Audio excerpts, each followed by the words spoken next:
Halina't pag-usapan natin 'tong mga idol. Matapos makuha ng Boston Celtics si Jrue Holiday sa isang trade kapalit nina Robert Williams, Malcolm Brogdon, 2024 GSW first round pick at 2029 unprotected first round pick papuntang Portland Trail Blazers.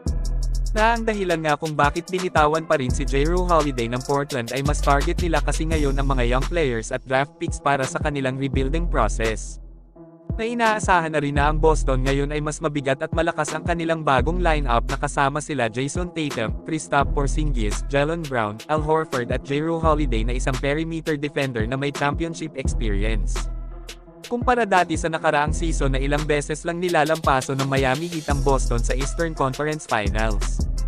Nasa huli nga kung titingnan ay mas panalo sa trade ang Portland matapos ang unang trade kay Damian Lillard at ang pangalawa ay si Jrue Holiday, na sa ngayon nga ay meron na silang 3 first round pick, 2 pick swap galing sa Milwaukee Bucks, nasa kanila na rin si DeAndre Ayton, Robert Williams na parehong nasa center position at pwede pang madagdagan once na may trade pa si Malcolm Brogdon.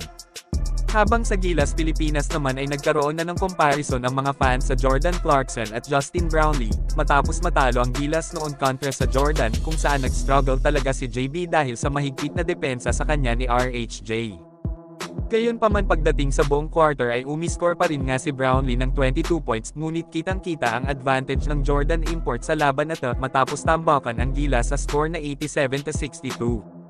Dahil ayon sa mga fans ang Ginebra import ay pang PBA level lamang kung ikukumpara kay Jordan Clarkson na NBA caliber at 6 Man of the Year pa dahil tinalo nga siya ni RHJ na mas lamang sa bilis, bata, aktibo, at mas magaling sa kanya at minsan na rin nagkaharap sa PBA ang dalawa.